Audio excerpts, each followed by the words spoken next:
नमस्ते मित्रांनो, king of स्टोरीच्या चॅनलवरती आपले स्वागत. रिक्षात आईसोबत बसल्यावर तर रेवा सर्व विसरली. ती लोणच्याची वाटी, रघूचं धरणं, काकूचं पातळ गुंडाळ धास्तावून बाहेर येणं इत्यादी. रिक्षा वेगाने चालली होती. रिक्षात बसून दुकानात टांगलेल्या वस्तू बघणे रेवाला खूप आवडे.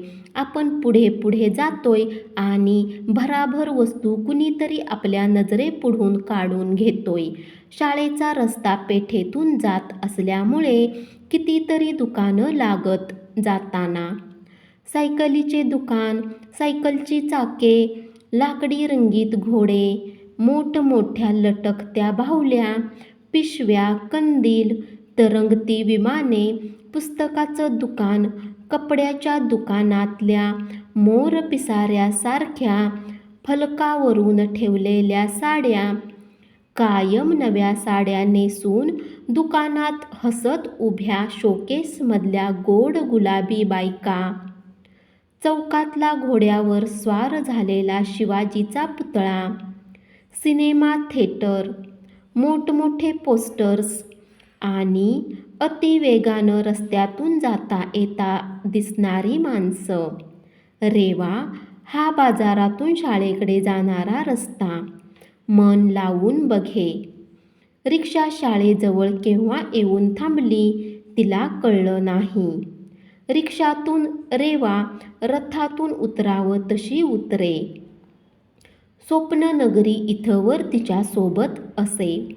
रोजच आई तिला म्हणत असे, घरी जाताना नीट सांभाळून जा हं. दप्तर सावरत सावरत रेवा विद्यामंदिरात येत असे. मित्रमैत्रिणींचा तिच्याभोवती गराडा पडे. याच वर्षी पुण्याहून बदलून आलेला निखिल तिला खूप आवडत असे. त्याचा मृदू बोलणं, नाजूक गोरे गोरे हातपाय आणि मंद हसणं तिला आवडत असे. तो अभ्यासातही हुशार होता. रेवा मनातल्या मनात रघू आणि त्याची तुलना करीत सुटे. रघूचा जंगलीपणा आणि निखिलचा शांतपणा. दोघांना सामोरे आणलं की आणखीनच तिच्या नजरेत भरे. पुण्याच्या शाळेतून तो मागच्या वर्षी सर्व तुकड्यातून पहिला आलेला होता.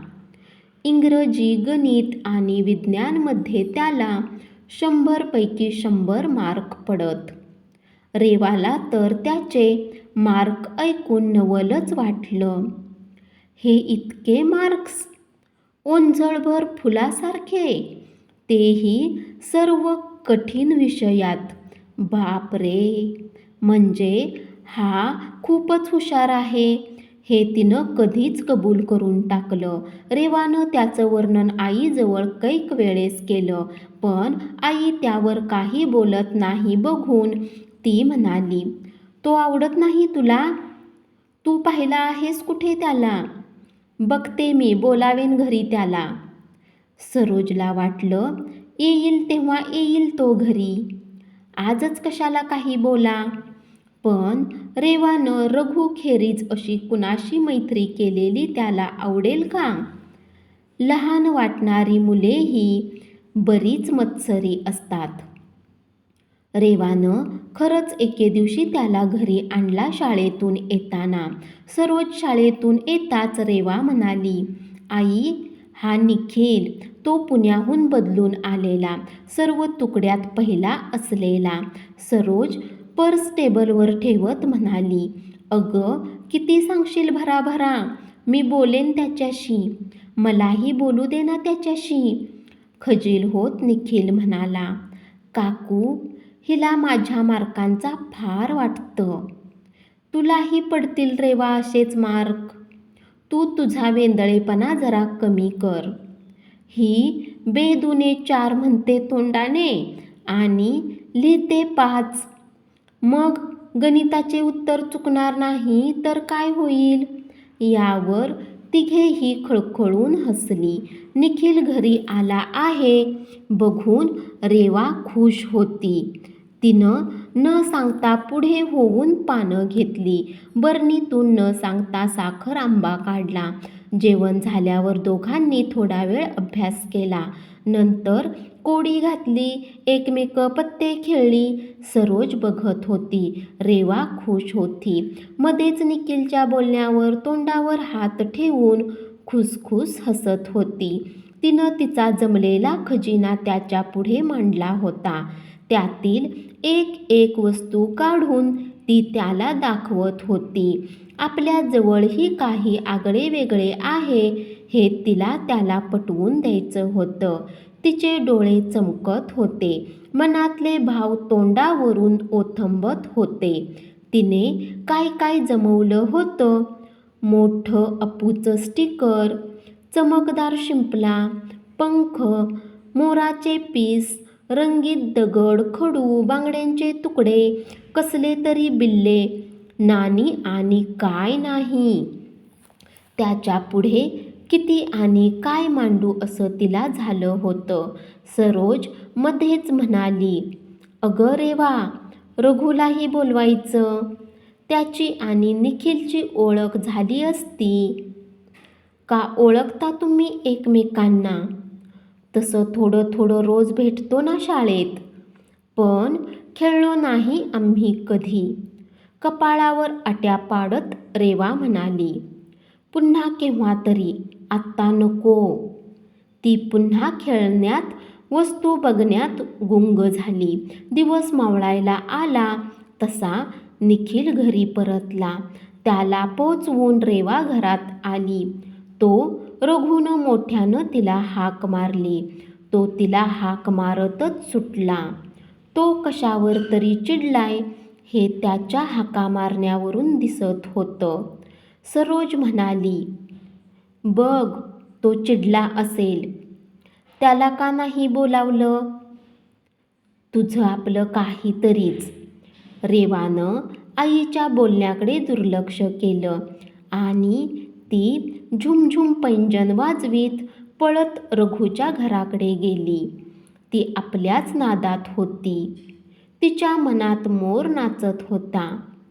ओसरीवरच खांबाला पाठ लावून रघु ताठपणे उभा होता. त्याच्या फतक्या नाकाच्या नाकपुड्या रागाने अजूनच पसरल्या होत्या. डोळे आग ओकत होते. वेगाने तो डावा हात केसातून फिरवत होता. अर्ध्यात चड्डीतून त्याचे जाड जाड राठ केसाळ पाय खंबासारखे भासत होते. रेवा ओसरी चढून येताच त्यानं तिचा हात स्वतःकडे ओढत जोर लावून खेचत तिला विचारलं, कोण आलं होतं तुमच्याकडे? अरे निखिल, पुण्याहून यावर्षी नाही का आला बदलून. खूप हुशार आहे. मला गणित शिकवणार आहे तो. रेवा मनातलं भडाभडा बोलत राहिली. डोळे वटारून रघु म्हणाला, यापुढे तो इथं येता उपयोगाचं नाही. माझं गणित समजत नाही तुला? त्याला विचारायला गेलीस ते. तो जर इथं पुन्हा आला तर तंगडी तोडून हातात देईन. सांग त्याला. त्याने स्वतःचा दंड थोपटून म्हटलं, जा, हेच सांगायला तुला बोलावलं. त्यानं धाडकन आतलं दार लावून घेतलं. क्षणभर सुन्नपणे तिथेच थांबून रेवा परतली. रघुकडे काय घडलं हे सरोज ऐकतच होती. तिने रेवाला परतल्यावर काहीच म्हटलं नाही. रात्री अंथरुणावर पडल्यावर हळू आवाजात ती रेवाला म्हणाली, बघ, काय मिळालं तुला निखिलला बोलावून. थोडं चलाखीनं वागावं. नाहीतरी आपण त्यांच्या घरात राहतो. पाण्यात राहून माशांशी वैर. रोज उठून त्यांची तोंडं बघावी लागतात. पण रेवाच्या मनावर तिच्या बोलण्याचा फारसा परिणाम झाला नाही. हाताच्या बोटांची चाळवाचाळव करत ती स्वतःशीच कसला तरी विचार करण्यात दंग झालेली होती. खोलीत चिमणीचा मंद प्रकाश व्यापून राहिलेला होता. त्या मंद प्रकाशात रेवाचे डोळे चमकत होते. तिच्या मनात आलं, रघुनं निखिलचा राग करावा असं निखिलमध्ये काय वाईट आहे? काय भयानक चिडला होता रघु. नाक फेंदारल्यामुळे राक्षसासारखा दिसत होता. काका पण चिडले की असेच दिसतात. ती स्वतःशीच खुदकन हसली. सरोजनं विचारलं, काय झालं ग हसायला? रेवा म्हणाली, या मंद प्रकाशात भिंतीवर प्राणी काढायचे.